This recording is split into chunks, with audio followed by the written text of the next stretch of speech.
a program by, for, and about women today with Sandra Elkin. Good evening and welcome to Woman.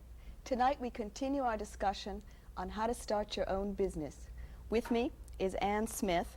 Ann is founder and owner of Annie's Firehouse Soup Kitchen Incorporated in New Haven, Connecticut. Also with me is Ava Stern.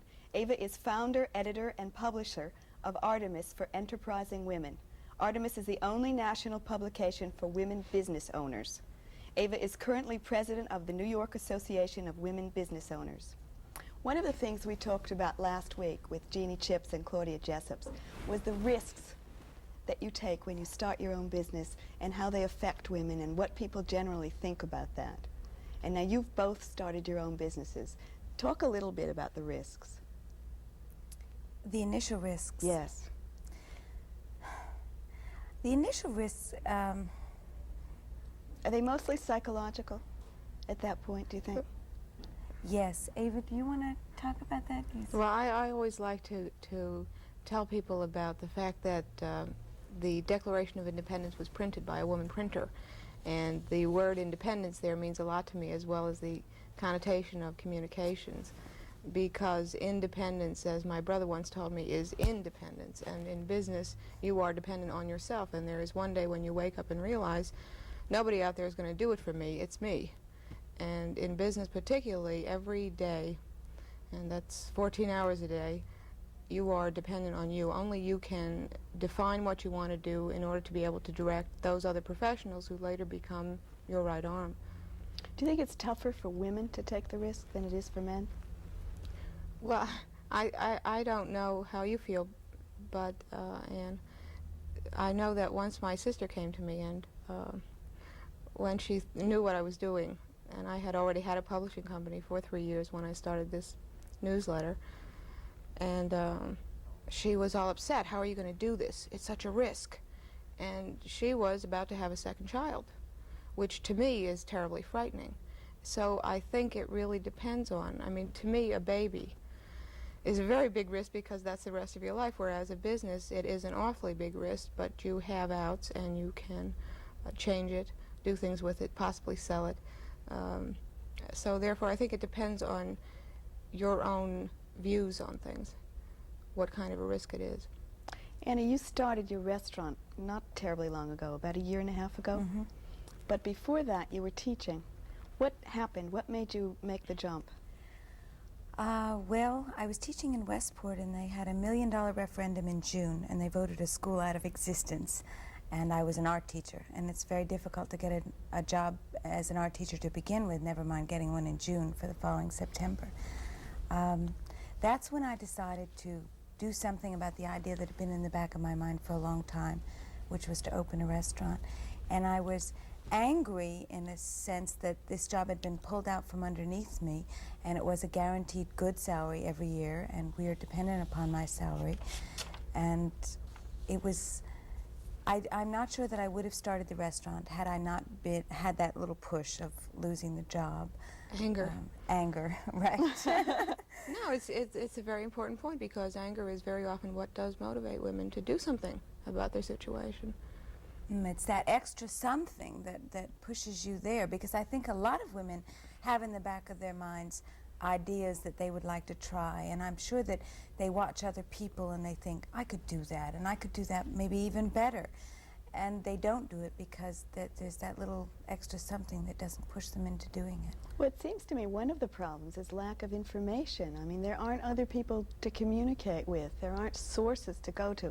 I mean, I know you're going to say right now there are more sources than ever before, but the fact is it still is a problem somewhat, is it not? It's getting much, much, much better. I have to say that we have it now, because as lately as 2 years ago we didn't have it. In fact, that was the reason I started Artemis for Enterprising Women, and named it Artemis after the goddess of the hunt, because it was a hunt tracking down women business owners. And then, of course, the Association of Women Business Owners in Washington was structured primarily for that person, to pull people together to form a network on which we could rely. And it is growing. What will both of those things, what will Artemis do for women, and what will the Association for Women Business Owners do? Well, what Artemis does basically is serve as a vehicle of communication, so that when we interview women in business for themselves and when we give pages on legal advice or financial tips, they can write in and read about personal experiences women have had, as well as that information which they might not be able to get or would be too complicated in the form it's otherwise written. The association, of course, brings women together and provides programs, information. We're setting up chapters in various localities, so that it's a very interesting thing that happens when women in business actually come together, discuss their problems, and are able to refer each other and make contacts in the business world for each other. That's really where it all begins. So that the National Association for Women Business Owners is a place that anyone could write and get information. Absolutely. Any kind of information. Well, information relating to entrepreneurship. And not specializing, not just retail, not just any certain specialty. No, there are a variety. There's a large variety of types of businesses. I think we should probably mention the address. All right. The New York Association of Women Business Owners can be contacted at 525 West End Avenue, New York City, 10024. And the Washington Association, I have to look for. This is the headquarters of the National Association at 2920 M as in Mary Street, Northwest, Washington, D.C., 20007. One of the things that, when I talked to you earlier about coming up to talk about your business and so on, and the things you've experienced, one of the things you talked about was the isolation, but you also talked about the fact that you have to get a huge commitment from the people around you, your family and so on. Mm-hmm. Talk a little bit about that. Well, I think that many men are brought up with the idea that they're going to go into business of some sort, whether it's working for someone else or starting their own business, and that that's going to be their commitment, and that their family is a supportive unit to back them up in doing that. And women have special problems when they then go out and do that themselves, and especially if their husband is also working and is from the school that believes that he needs a supportive unit. And so you have to learn how to, if you're part of a family, which I am, you have to learn how to support each other without anyone using the other one. And I'm very lucky that my husband and my family are extremely supportive of what I'm doing and cognizant of the commitment that it takes. I mean, there's all kinds of time that I used to have for my family that I don't have now, and all kinds of ways that I need support the way he's needed support for a number of years. And either that works well for you or it doesn't. But I think it's very difficult to run a business and have negative support of that kind. If you don't have the support, it's better not to have anybody than to worry about whether you're catering to other people's needs properly. One of the things that I wasn't quite satisfied with the discussion last week, although it was a very good discussion, was I felt that I wanted more information on specifically how do you go about getting money?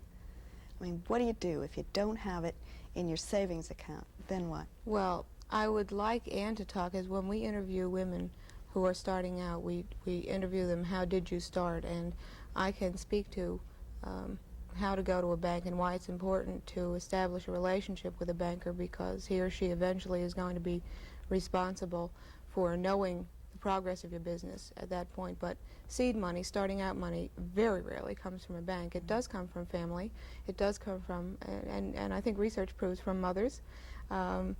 And you can, once you have been refused by a bank, go to the SBA, the Small Business Administration, which is becoming a little more supportive of women. But Ann's experience from step one and how she did her prospectus, I think, is very important for people to hear. Want to share that? Sure. First thing I did was find a place. Had very little money of my own, some money in the savings account, which I initially used, and I used it basically. I had not rented the place. I wasn't sure whether it would work or it wouldn't work, so I hired a market research consultant from the Culinary Institute of America in Hyde Park, and he told me, yes, I think this will work. And at that point, I wanted to rent the space. I had the go-ahead. I had to find the money. I went to the bank, and as Ava said, they were not willing to lend me money at that point. Until you have a track record. Until I have a track record, right. So I hired a professional photographer. I had some pictures of the prospective place taken. I wrote a little bit about myself and where I was coming from and what I wanted to do. I wrote about the restaurant, the menu, what I wanted to have, how many my staff would be, what kinds of salaries they would be getting. I had the restaurant consultant help me with a financial prospectus, which is really basically listing money that you hope to get and where it's going to go and how much profit it could expect to show within a certain given amount of time. And I put all that together and had it professionally printed and put it together in a little pamphlet. At that point, I had to start tracking down people. And it was literally using my friends who would say, look, I ran into someone at a cocktail party last night and he sounds as if he might be interested. It was knocking on people's doors. It was a lot of phone calls. It was giving people a copy of the prospectus and waiting to hear back from them. And it took a while, and my own family became stockholders. I formed a corporation, and it took a while to get the money, but it did come that way. Then did you ultimately go to a bank to get more money? Or? No, I didn't. I have had since to go to a bank to get a loan, but based on my track record, that was then possible. But I started the business with approximately $28,000, and I raised all that from individual people. Are you making a profit yet?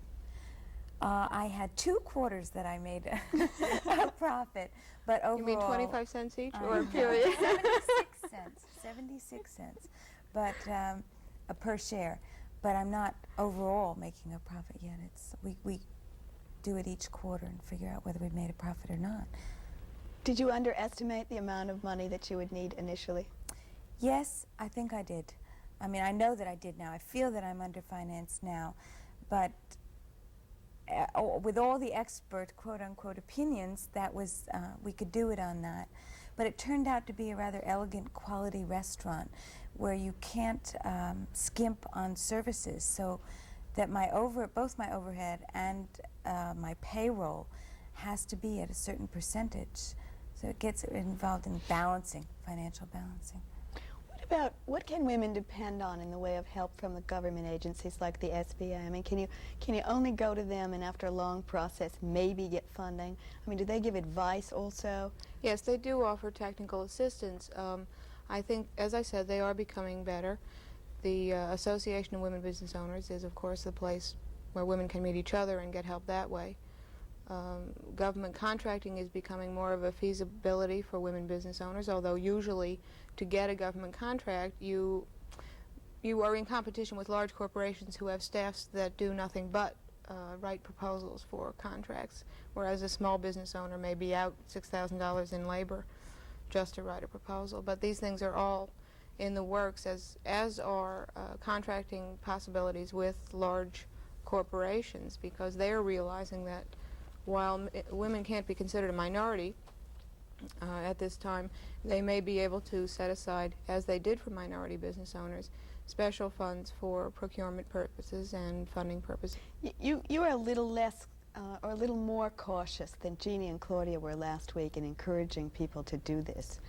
I want to be as encouraging as possible with that caution, because what I would hate to see happen is, okay, if we triple the number of women who go into business for themselves, but 3 years from now the failure rate is 85%, what does that do for us? Nothing.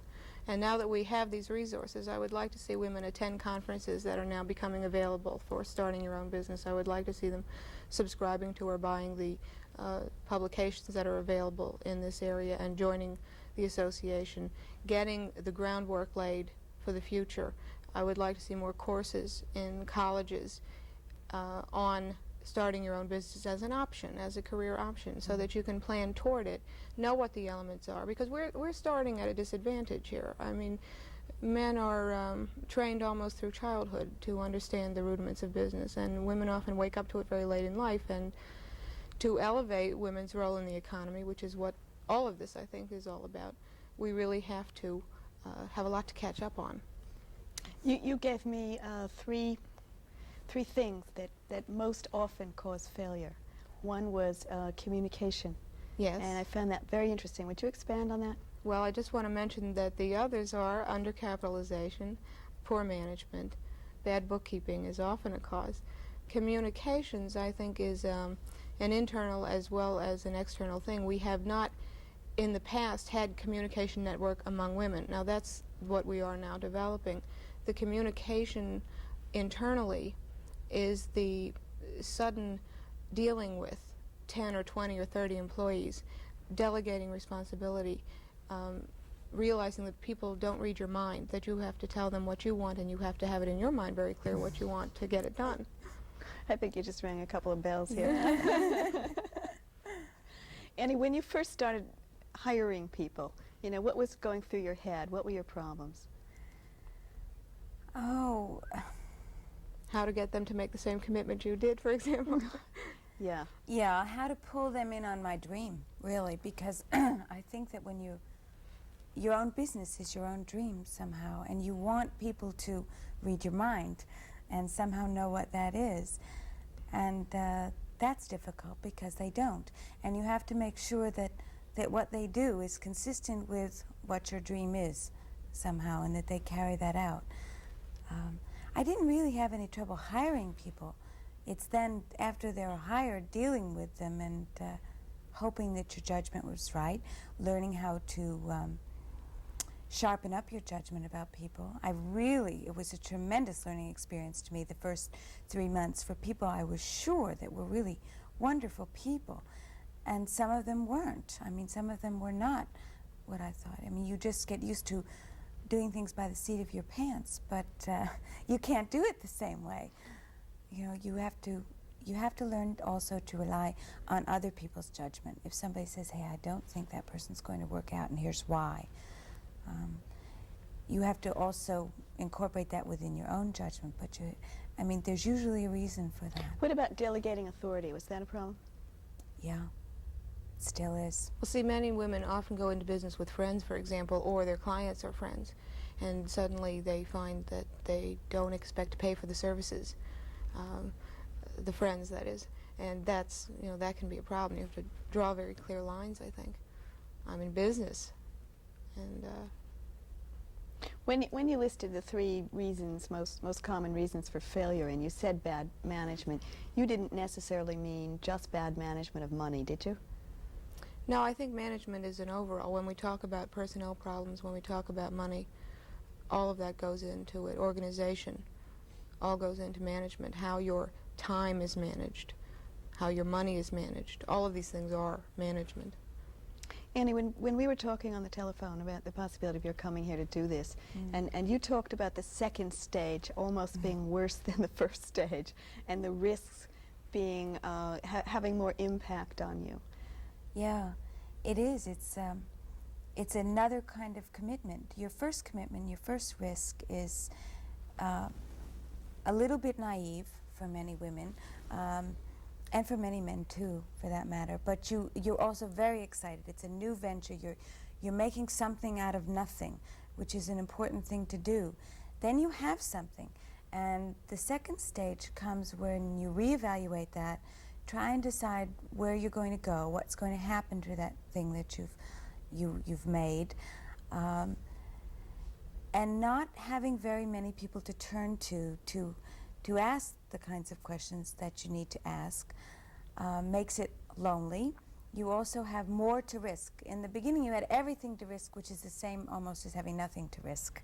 But now you have something, and the risk appears much greater, and yet you get less understanding from other people, because as far as they're concerned, you already have a success. Why are you what are you concerned about now?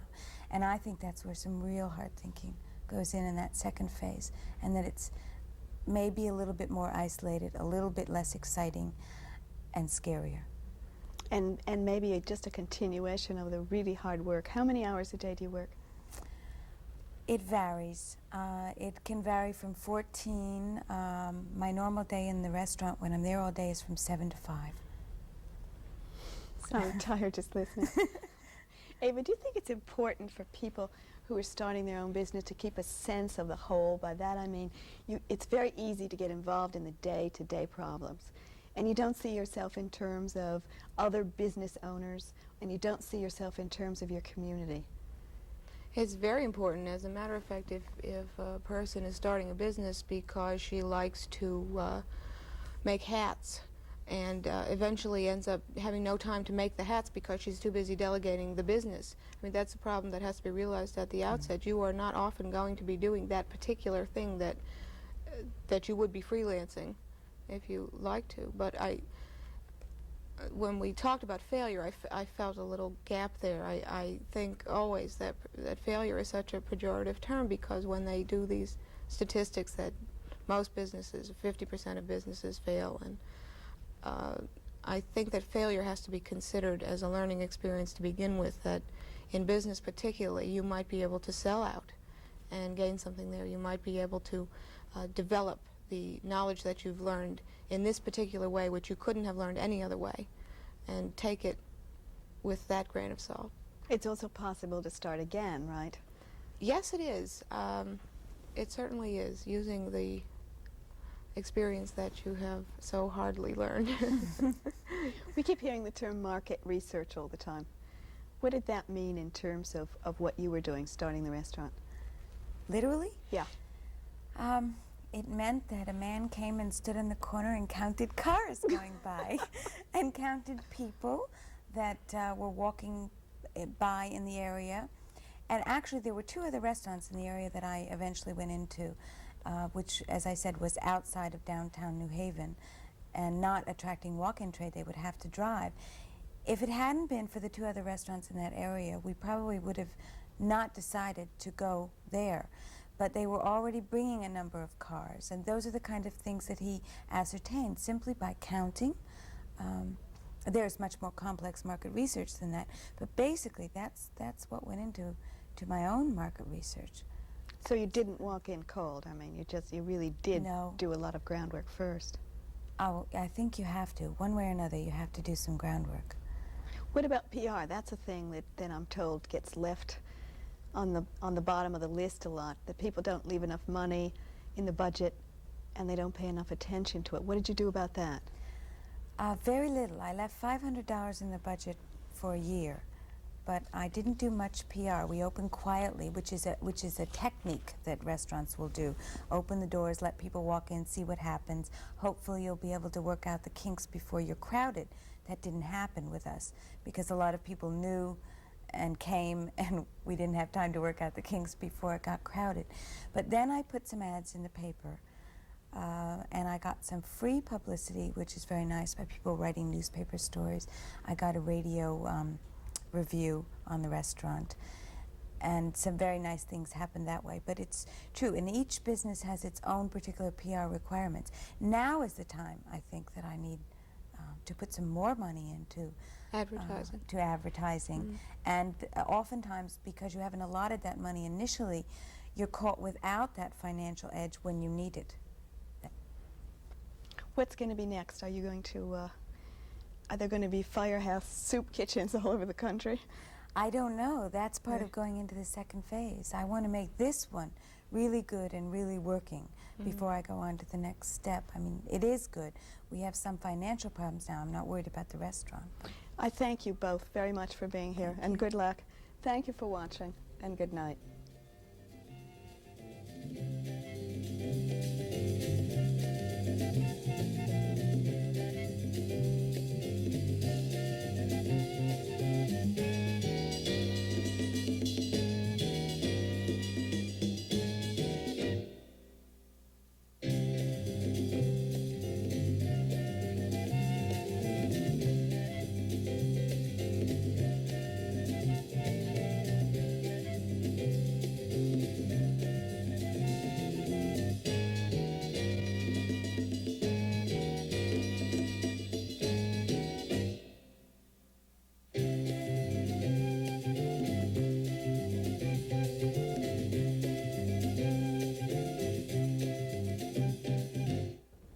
This program was produced by WNED-TV. which is solely responsible for its content. Major funding was provided by public television stations. Additional support was provided by unrestricted general program grants from the Corporation for Public Broadcasting and the Ford Foundation.